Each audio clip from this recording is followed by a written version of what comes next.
What's up, tribe? How you guys doing? Go ahead and hit that subscribe button. And I hope you like this video. This is going to be your Love and Hip Hop New York season premiere, season 9, episode 1 review. So look, let's just go down the list. Let's see who's on the show this year. Let's see what their storylines look like they working out. So we start off with Joe Buttons and Santana, right? We know they had a baby. We know they're together. They're in love. They got this beautiful home out in New Jersey. Everybody's cute. That baby's just as cute as he can be. That baby is just as cute as a little button. Do you hear me? But their storyline looks like that they're having some adjustments after the baby. You know, life always changes after the baby. When you first get with somebody, you're humping like rabbits. You living that single life. You're going to the movies when you feel like it. You're sleeping in. All that's great, right? But then the baby comes along, and that baby is now your world. Like, everything has to change and adjust because now it is no longer about you. It's about you and plus one. So Sin is sort of feeling some kind of way because she feel like, because also in the interim, Joe Budden's career has taken off. He's got this podcast that's really popular, doing really well, and in high demand. She sort of feels like, hey, I'm just mommy now. And I don't mean just mommy like I think that way. I'm saying that's how she's feeling, right? And she's like, look, I need to feel loved. I need to feel like I'm still desirable and I'm still sexy, but you won't touch me. And that's making me feel some kind of way. So the whole episode is really, with the two of them, is basically her trying to get him to desire her or to show that he desires her. And you could tell that he doesn't have he still loves her and everything, but for whatever reason, he just ain't got that love and feeling. Like, I don't know. And I don't know what the issue is. I don't know what the problem is. That's going to play out as the season goes on. But that's where we left off. And even to the point where at the end of the episode, she got a hotel room. She set up she got her mama to watch the baby. She got this whole sexy scene set up. And he was like, nah, I want to go home. And she was like, are you serious? She was like, the baby is taken care of. I got us a hotel room in the city. He was like, no, I want to go to New Jersey. I want to go home. And she really flipped out, which I'm going to be honest with y'all. I probably would have done the same thing she did. I probably would have acted the same way. I'd have got out the damn car, got me a cab, and I'd have went the hell on wherever I was going to go. Because the whole episode, she told him. She explained to him why she felt the way she felt and why she needed to feel desired. That she didn't feel sexy anymore, that her body wasn't the same. Like, it wasn't like she didn't tell him how she felt. And he still was just like, yeah, no, I want to go home. And she was like, you know that by the time we get home, your ass gonna fall asleep and ain't nothing gonna pop off. Let's go to a hotel room and let's be like old times for one night. Like, what's the problem? So I don't know what the issue was with Joe Budden. I don't know. I ain't figured it out, but that's where their storyline is. Then we have Safari.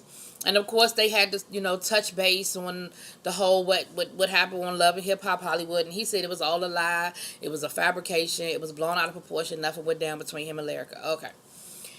Then we saw where he performed at Dyckman. Dyckman is a big basketball tournament in New York. It's kind of like down at like, and I know my New York people are going to correct me, but like Rutgers Park, right? But it's a big deal, and usually you have someone perform there who's got like a hot single. It's going to be a bunch of dudes because and Safari went to perform. Well, y'all know most guys think Safari's corny. Like, a couple of his songs have done decent or whatever, but especially after that picture dropped, his female fan base is really what is carrying him. And so Joe Budden tried to let him know, like, that might not be your best move. But he did it anyway, and I'm sure you guys heard in the news, this happened a couple of months back. He got booed, and of course, just like, when people get booed, he sort of lashed out and said some things to them. It ain't go over too well. And Joe Budden tried to talk to him and let him know, look, this ain't your look. Like, that was never your audience. You know your audience when you perform and you get the best reception. Your audience is mainly women. Why you decided to go to a basketball tournament in the heart of New York? You knew good and damn well that wasn't your lane. He said, stop with all the corny shit. Stop with all the little gimmicks and stuff. He was like, you have talent. Just be that. Just use your talent. So we'll see how that, how Safari's situation evolves. And of course, he said he's still looking for love, honey. Richie D is back this season. They didn't really get too much into his storyline. Just said that his health is well and he has a lot going on. But I guess we'll get into what's going on with him a little bit later on, because you saw in the trailer that he got some stuff going on.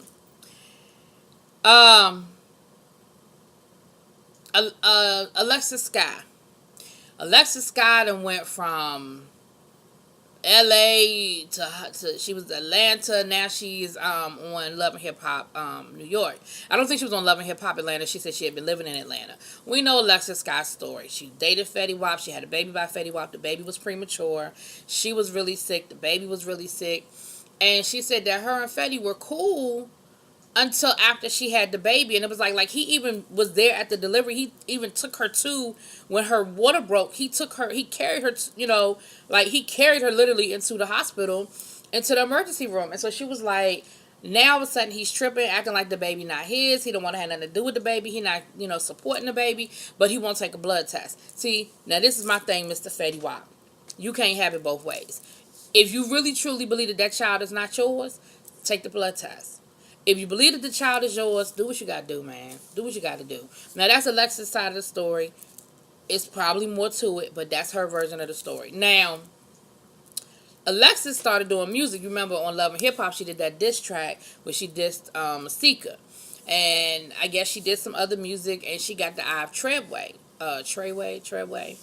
And he signed her to a contract. Now, here's my problem with that.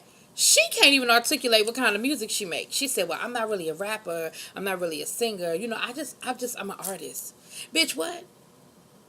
You can't even talk. You can't even articulate what type of art you making. But okay, whatever. Now, here's the thing. Treyway is also the same label as Fetty Wap. And when she was signing her contract, he asked her, he was like, now look, Fetty Wap is up in here. Is that going to be a problem? And so she was like, I mean, I'll try, but I just don't know because, me and him got unfinished business. He was like, nope, that's not going to, saying I'm going to try is not acceptable. What you need or what I need from you is for you to commit that you're going to be an adult and you're going to be professional. He was like, this is a place of business. And see, that's what more of these reality shows need to acknowledge, is that all of this acting stupid, hooting and hollering, throwing shit across the room in places of businesses, that ain't how people in the real world really act. And what dude was basically saying to her is, look, you have a great opportunity here. Don't fuck it up over some bullshit that you can take care of outside. If you see him in the hallway, just wave and keep it moving. Call him later. So, of course, you know what ended up happening, right? Fetty Wap walks in the room. Talking about congratulations, da-da-da-da-da. And they get to talking about their situation. The dude is sitting there like, now I know I just told her to keep that shit outside of my business. Like, and basically, they let the conversation play on enough to hear that Fetty Wap was like, he'll take the test, and he ain't trying to act like that he didn't think the baby was his, and she was like, well, what was the last thing you said to me? Like, she was really trying to start. He said, whoa, I'm gonna stop y'all right there. Y'all can finish that conversation later. Like I told you, that's outside shit. Keep it outside. But it sounds like Fetty Wap, it sounds like it's more to that story, because it sounds like he's ready to acknowledge that child is his, but it sounds like there's some other things that he wants her to resolve or answer or address. I don't know, but it sounded like it was some more to that story, which of course we always know is more. It's more than, y'all know, it's three sides to every story: yours, mine, and the truth. So she told her version of the story. I'm sure Fetty Wap got a whole different version, and somewhere in the middle lies the truth. But at the end of the day, it's a baby in the middle, so let's just do what we got to do so it can be handled the best way it can be handled, right? Then we see, what's his name? Manny, who's a rapper who, a couple of years back, you might remember that he was doing a show with T.I., and the show, and the venue was shot up.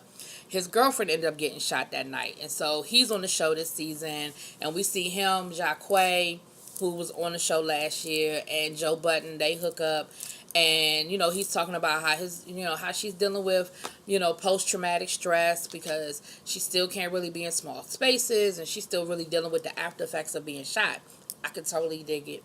I understand. I can't imagine being in a venue like that getting shot, because I'm sure after you get shot, then you're laying there and you're praying to God that somebody don't trample your ass to get away from the bullet. You know what I mean? I can only imagine what type of drama and stress that she's dealing with.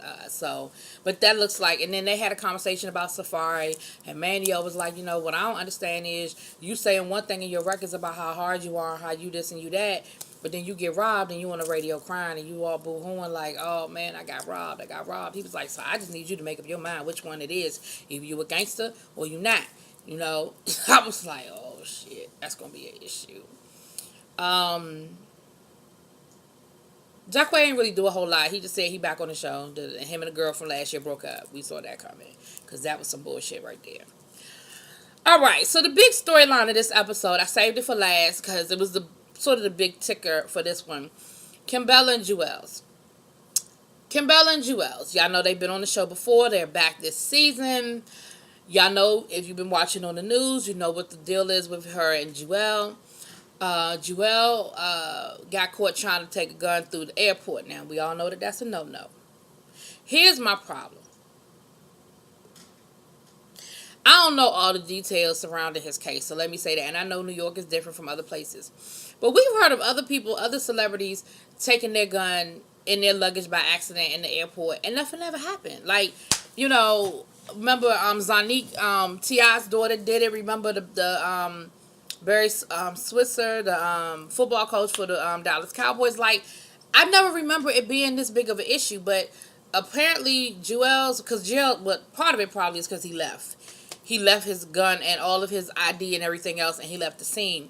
And what he said was, at the time, he was strung out on Percocet, and he just wasn't thinking clearly. Like, he just made a bad decision because his ass was on that, was tripping. He said that he had some, dental work done, and that the doctor prescribed Percocet. He said he was already drinking lean, and he just got addicted to the Percocet. So it looks like he was in jail for about 30 days, I think he said. And during that time, he got clean. He detoxed. And so he's clean now, but he's on house arrest. And because him and Kimbella were never officially married,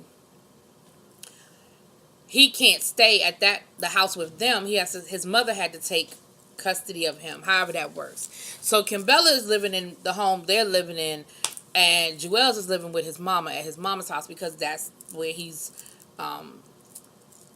bailed out to that address, and he's on house arrest, so he better keep his ass there. So Kimbella was like, we done been through all of this, and for a while I thought I lost him to the drugs, and now that he's clean, I still can't be with him because of this case. So, they're in therapy, and, Jewels was like, it's hard for a guy like me to open up and, really share my story and everything, but this is what I'm willing to do for my family. I'm really willing to do this because I love her, and I can respect that, and it looked like they were in therapy, and they were really talking. And now one thing she said, Jewels, because the doctor said, well, do you worry about relapse? And he said, after going through detox and what I had to do to detox the first time, he was like, I'm really not trying to do that again. And she was like, well, Jewels, everything I've been through with you, the infidelity, the disrespect, the drugs, the this, the that. I'm like, well, bitch, why you still there? Like, it sounds like you done been through a lot with this dude, and I'm thinking to myself, why are you still with this man then? Why are you still there? So, they happen to be out one day. He got a special permission to go to the park with his kids. He gets a call from his lawyer, and basically the lawyer said, look, they're offering you a plea. You could take the plea and you'll do anywhere from 18 to 24 months. Or if you go to trial and you're found guilty, then you could do up to 5 years. Now, like I said, I'm not, other than the fact that he left the airport, maybe that's what the charge is. Maybe that's why it became a bigger situation, because he actually fled the jurisdiction. But I'm just like, I didn't understand, how does it become a 5-year thing? And again, I know New York has a very strict gun law, so maybe that's what it is. I don't know. But we've heard of other people taking guns through the airport, and they weren't looking at no damn 5 years. At least I don't think they were. Anyway. But, so that's the decision that he has to make. Is he going to take the plea, or is he going to roll the dice? So we'll see how that plays out. And then we did see another little scene with Safari and Joe Budden, where, again, he's trying to, kind of counsel him and talk to him or whatever. And, he was talking to him about the whole getting robbed thing. Now, this fool done got robbed, right? He done went out and rebought. Because Joe was like, well, you lucky. I've been robbed a couple of times at gunpoint. I ain't never got my shit back. Like, you were lucky. Safari told my son, I ain't get my stuff back. I went out and rebought this. He was like, you did what? He said, so let me get this straight. You were robbed at gunpoint. You was, because here's the thing Joe was saying. He was like, you was bragging in your song about being, about if a dude ever rob you, what's gonna happen to them. You got robbed and ain't nothing happened to them. Your ass was on the radio crying about getting robbed. Then you went out and re-bought the same shit that the man stole. He was like, that is just the dumbest thing I've ever seen. Like, you could definitely see that Joe Budden is just in a different place. He was like, that's just stupid to me. Like, you out here iced out, you wearing all this money on your body, but yet and still, and then you challenging people to rob you. Like, is you stupid? Like, you from New York, you know what you doing. So, I don't know. We'll see if any of that sinks into Safari's brain. We'll see how that goes down. But, y'all, that was pretty much where we were with the first episode.